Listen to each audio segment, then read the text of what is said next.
हमारे बड़े भाई नितिन जी सर्वप्रथम इस कार्यक्रम में उपस्थित राष्ट्रीय पब्लिक स्कूल के प्रधानाचार्य श्रीमान विपिन कुमार राय जी और इस विद्यालय के भारतीय संस्कृति को उजागर करते हुए हमारे श्रीमान धर्मेंद्र जी, विद्यालय के श्रृंगार रस और हास्य रस पे प्रकाश डालने का कार्य कर रहे सुरेंद्र सर और हमारे शिक्षकगण एवं अध्यापिका और सभी प्यारे छात्र और छात्राएं, आप सभी को भारतीय राष्ट्रीय हिंदी दिवस की हार्दिक शुभकामनाएं व हार्दिक अभिनंदन। एक बार हम नारा लगाएंगे, भारत माता की जय, भारत माता की जय। बहुत बहुत धन्यवाद। एक श्लोक के माध्यम से कार्यक्रम को आगे बढ़ाएंगे। संस्कृतम अस्माकं सनातन धर्मो स अलंकृतम समाहितम च पुस्तकम अस्ति यत प्राचीनम ऋग्वेद ऋषिराम तपस्य प्रभावस्य च पुस्तकम अभवत् अस्मात् संस्कृतात् हिंदी भाषायाम उत्पत्ति अभवत्। संस्कृत सनातन धर्म से प्राचीन समय से ऋषि मुनियों का, तपस्वियों का प्रभाव का एक केंद्र बना हुआ है और संस्कृत इसी ग्रंथ से समाहित है। अगर हम हिंदी की बात करें तो हिंदी का विकास सबसे प्रथम बात, हिंदी की उत्पत्ति संस्कृत भाषा से, संस्कृत शब्द से ली गई है। संस्कृत में देखा जाए तो संस्कृत को दो भागों में बांटा गया है। एक है आपके पास वैदिक संस्कृत और दूसरा है लौकिक संस्कृत। वैदिक संस्कृत की बात की जाए तो वैदिक संस्कृत आज से यानी ईसा मसीह के जन्म से पहले 1500 ईसा पूर्व, 1500 ईसा पूर्व से लेकर 500 ईसा पूर्व तक का समय वैदिक संस्कृत को माना जाता है। और इसी वैदिक संस्कृत में ऋग्वेद का भी निर्माण हुआ है और इसी समय जो भाषाएं बनती थी, जो काव्य लिखे जाते थे, जो ग्रंथ प्रकाशित होते थे, वे सभी ग्रंथ संस्कृत भाषा में लिखे जाते थे और पढ़े जाते थे और बोले जाते थे। संस्कृत भाषा के बाद पाली भाषा का निर्माण हुआ। पाली भाषा को समझते हैं। पाली भाषा 500 ईसा पूर्व के वर्ष के बाद, यानी उस समय था गौतम बुद्ध के जन्म का, यानी गौतम बुद्ध के जन्म की समय को सबसे ज्यादा पाली भाषा पे प्रकाश करने के कार्य जो किए थे गौतम बुद्ध किए थे। उस समय जो भाषाएं थी वो पाली भाषा में लिखी जाती थी और पढ़ी जाती थी। तो सबसे ज्यादा प्रचार और प्रसार करने का कार्य किए थे तो गौतम बुद्ध के माध्यम से पाली भाषा पे प्रकाशित और इस भाषा को प्रचलित में लाया गया था। धीरे धीरे पाली भाषा का प्रचलित समाप्त होते गया। उसके बाद 500 ईसा पूर्व के बाद प्राकृत भाषा का निर्माण हुआ। प्राकृत भाषा के बारे में जानेंगे। एक ईस्वी, जैसे 500 ईसा पूर्व के तुरंत बाद ईसा मसीह के जन्म के बाद एक ईस्वी स्टार्ट हुआ। तो एक ईस्वी से लेकर और 500 ईस्वी तक इस बीच में प्राकृत भाषा का जो समाकलन था वो स्टार्ट होने लगा।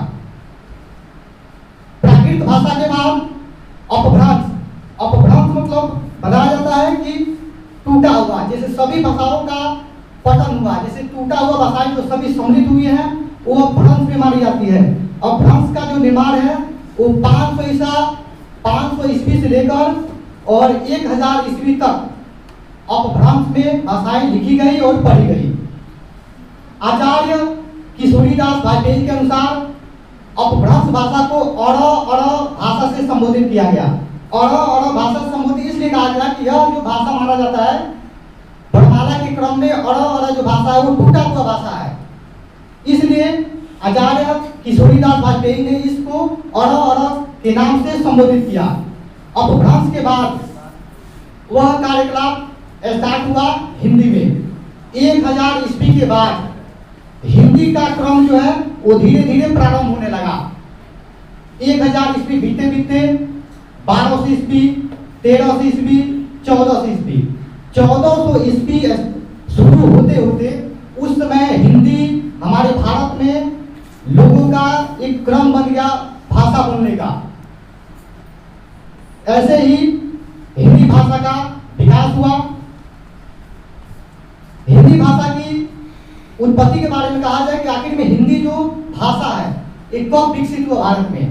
तो हिंदी भाषा विकसित होने का जो क्रम है, हम जानते हैं कि भारत में पश्चिम भारत में एक नदी है सिंधु नदी, और उस नदी के आसपास जो लोग रहते थे उनको कहा जाता था सिंधुवासी। इसका मतलब कि उस नदी के आसपास जो लोग रहते थे उनको, जो ईरानी लोग थे, ईरानी जो विदेशी थे, वह ईरानी सिंधुवासी के नाम से संबोधित करते थे। तो जो ईरानी थे वे ईरानी सिंधी नदी को इस प्रकार संबोधित करते थे। उनकी भाषा थोड़ा अलग थी। बोलने का जो वर्ण था, वर्ण में स को ह बोलते थे और ध को द से संबोधित करते थे। इस प्रकार वे लोग सिंधी जो नदी था उनके नाम से हिंद को विकसित किए। जब हिंद विकसित हुआ, ई प्रत्यय लगाने से हमारा निर्माण हो गया हिंदी का, और उसी सिंधु नदी के विकास से हिंदू शब्द की उत्पत्ति हुई है। तो यह क्रम मुख्य रूप से सिंधु नदी के पश्चात ही विकास हुआ, और इसका श्रेय जो विदेशी थे ईरानी उनसे ही माना जाता है। आधुनिक भारत में हिंदी के बारे में विकास को कहा जाए तो आधुनिक भारत में हम सभी जानते हैं कि हमारा भारत 1947 के पूर्व पूरी तरह से अंग्रेजों के गिरफ्त में और उनके गुलाम हम लोग हो चुके थे। उस समय भारत के अनेक स्वतंत्रता सेनानी अपने खून के माध्यम से इस भारत को आजाद कराने में बहुमूल्य योगदान दिए। 1947 के बाद हमारे भारत में किसी प्रकार की भाषा नहीं था जिस पे हम एक शब्द बनाए जिस पे हम अपनी बात को रख सके। ना हमारे पास कोई लिपि थी, ना हमारे पास भाषा था, ना हमारे पास राष्ट्रगान था, ना हमारे पास राष्ट्रगीत था, ना हमारे पास कोई शब्द था। शब्द थी लेकिन शब्द को किस माध्यम में लेकर जाना ये शब्द नहीं थी। उस समय 26 नवंबर 1949 में राष्ट्रगान व राष्ट्रगीत बन के तैयार हुआ। संविधान के माध्यम से सभी नेताओं के माध्यम से ये बात रखी गई कि हिंदी को राजभाषा के रूप में दर्जा दिया जाए। और हम जानते हैं कि किसी भी देश में अगर देश को विकास के उन्नति मार्ग पे पहुंचाना है, लेकर जाना है, तो उसके लिए एक भाषा होनी चाहिए। जब तक कोई भाषा नहीं होगा उसमें कहीं ना कहीं हमारे देश के विकास में त्रुटि रही जाएगी। तो देश के जो भी संविधान संगठन के जो लोग थे सभी लोगों का योगदान हुआ, और 14 सितंबर 1949 ईस्वी को भारत के संविधान अनुच्छेद 343 क में भाग 17 अनुसूची 8वीं हिंदी भाषा को राजभाषा के रूप में दर्जा दिया गया। और तब से भारत में जो हिंदी जो भी आधिकारिक भाषा है उन सभी में समेटने का कार्य हिंदी भाषा में की जाती है। इसी क्रम में इसके बाद कहा जाए कि प्रथम हिंदी का जो दिवस है कब सेलिब्रेट किया गया था, मनाया गया था। तो हिंदी भाषा जो प्रथम बार भारत के प्रथम प्रधानमंत्री पंडित जवाहरलाल नेहरू के नेतृत्व में 14 सितंबर 1953 ईस्वी में प्रथम बार हिंदी कवि राजेंद्र सिंह जी के 50वां जन्मदिन के शुभ अवसर पे भारत के प्रधानमंत्री पंडित जवाहरलाल नेहरू के नेतृत्व में घोषणा की गई कि 14 सितंबर को ही हिंदी दिवस को मनाए जाने का कार्य किया जाएगा। तो प्रथम बार 14 सितंबर 1953 ईस्वी को भारत में राष्ट्रीय हिंदी दिवस को मनाया गया था।